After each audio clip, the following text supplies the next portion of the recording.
In other news now, this morning's persistent rainfall has led to localized flooding in several parts of Cape Town, with disaster risk management teams springing into action. According to spokesperson Charlotte Powell, no major incidents have been recorded, but the heavy downpours have overwhelmed parts of the stormwater system, affecting key roadways. The city's Disaster Operations Centre continues to monitor the situation, urging residents to exercise caution, especially while driving. The wet weather is expected to ease later this evening, but let's get you an update with Newzroom Afrika's Vaylen Kirtley, who is live to us there. And we can see from that weather imaging there, Vaylen, that it does look like Cape Town is going to be and already is under severe pressure. What is the latest?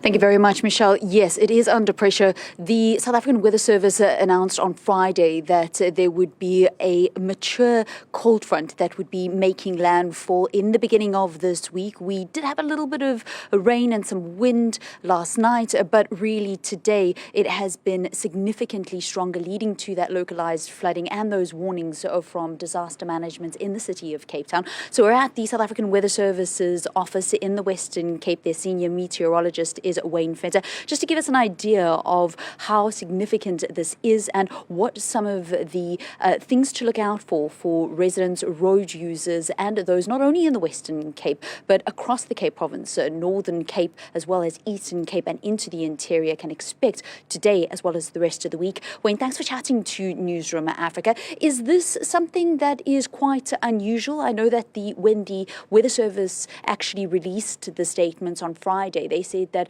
they were releasing this because they are expecting bigger weather systems still to come after this. Yes, this is not unusual at all for this time of the year. This is pretty typical to have cold fronts in May month, so early in May, and decent fronts already in May. Coming through over the western parts of the country. We expect more of the systems, which is typical for this time of the year, and getting even more intense during winter. So especially during June, July, August, we see our most intense winter rainfall systems over the western parts of the country. It does seem as if the Western Cape, the city of Cape Town, had what felt like an endless summer. It was warm for most of the weeks into April. Is this the start of a delayed winter? Well, meteorologically, we expect winter to start on the 1st of June, so this is not late winter at all. We still had some warm temperatures in April and even in the start of May over the southwestern and western parts of the country. Pretty above normal for this time of the year, but it is still typical for this time of the year. We're still expecting winter to start only from the 1st of June onwards.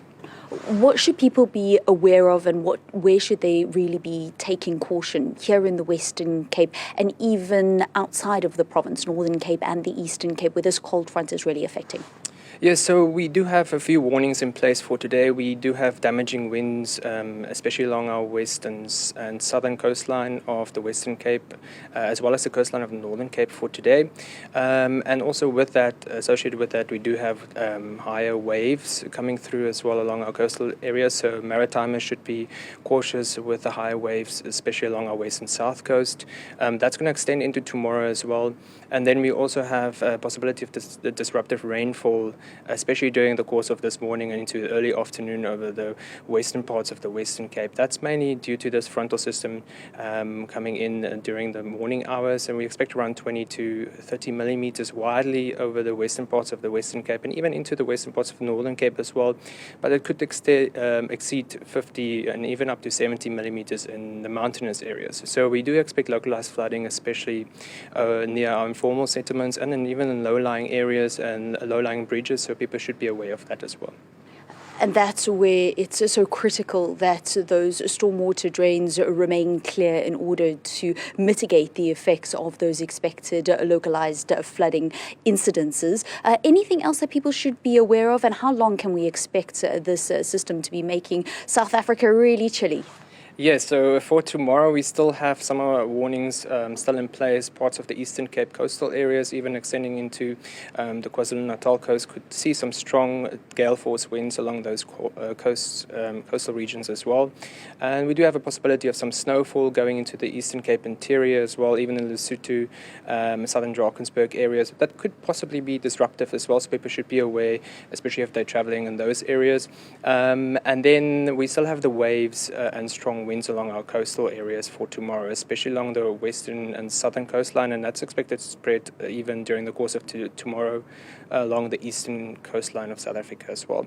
Temperature-wise, we are seeing going to be a chilly day, especially over central and eastern parts of South Africa from tomorrow onwards, so they will feel the cold definitely from tomorrow, but we should see recovery in temperatures already from Thursday into Friday over the western parts of the country, so things should start improving from Thursday into Friday, with maximum temperatures bouncing back to about the high teens and low 20s again. Thank you very much. That's Wayne Fenter, who's a senior meteorologist at the South African Weather Service here in the Western Cape. And Michelle, it's really when the cold temperatures, when those thermometers go down, that people really need to be aware that they have got safe heating devices in their home. They are not left unattended.